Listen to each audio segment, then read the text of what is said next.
We have Trevor Flowers with us today. He is a member of the Immersive Web community group, publisher of the Immersive Web Weekly, founder of Transmutable, where he's creating a digital production studio in WebXR for independent content creators. Welcome, Trevor.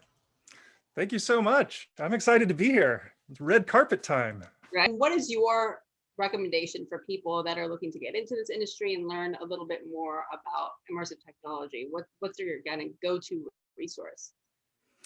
Oh, sure. I mean, I think that the web engines like Three.js and Babylon are great resources for people to get started, especially Three.js. It came out of the demo community, which was basically a community of people who would make demonstrations of just stuff that they thought looked really cool or exercised a cool aspect of our sensory systems.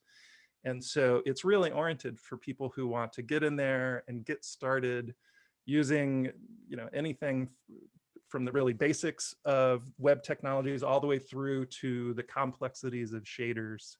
And then there are sort of spin-off projects like A-Frame that help people who already know a little bit about web development. So for a lot of people who are looking to get into it, I recommend looking at these free open source engines. There's a huge community of people around them.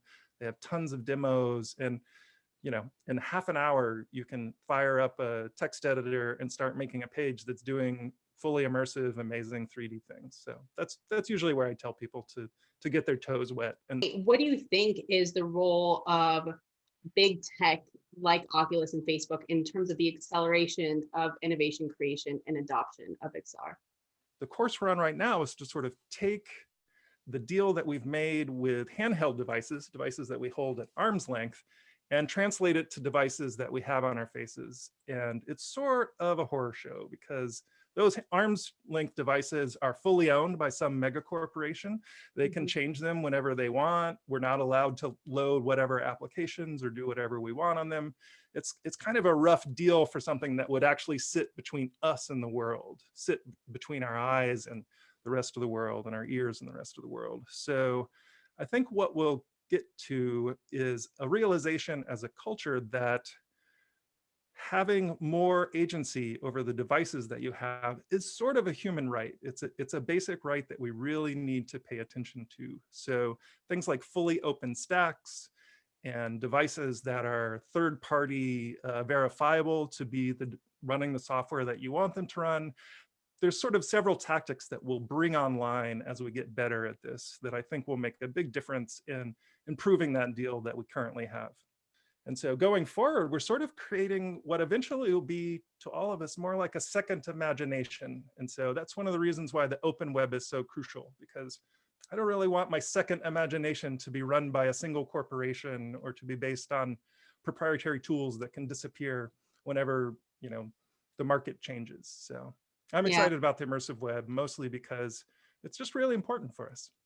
Absolutely, I completely agree. What can we do to kind of push that momentum forward for creators to create more meaningful experiences that are geared towards learning and education? The more that we can do as a community to build tools so that we can create these sort of inherently spatial experiences that take advantage of the huge amount of our brain that's dedicated to processing that information, and do it in such a way that it directly demonstrates the kind of work that someone is trying to express, I think the better off we'll be as a species. But what needs to happen for more devices to be able to integrate WebXR so that the content is more accessible? As far as accessibility, the web from the very beginning has accessibility built into it. One of the differentiators from it from the very beginning is that it's meant to be displayed on a number of types of devices, and the inputs are meant to come from multiple types of devices.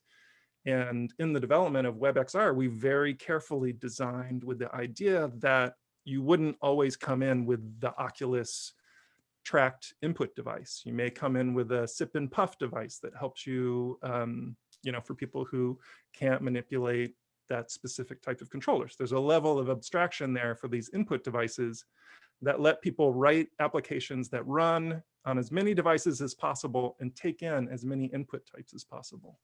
So I'm really optimistic that a lot of the hard lessons in the web where we've done it more or less well have helped us sort of inform the way we have designed WebXR, and hopefully it will open it up to many more people for that. Yeah, well, with more complexities in decision making comes more opportunities for engagement. So that's what we have to look forward to there. And the goal is to create accessibility for both the users as well as the creators. And we thank you so much for all the work that you're doing in this field for progressing WebXR. Thank you Thank so you much. so much. Yeah, it is a privilege to do this work, honestly. And thank you for having me here. I'm excited about the whole event. Absolutely. We look forward to seeing you at the show. Thank you so much, Trevor. And thank you, Sophia.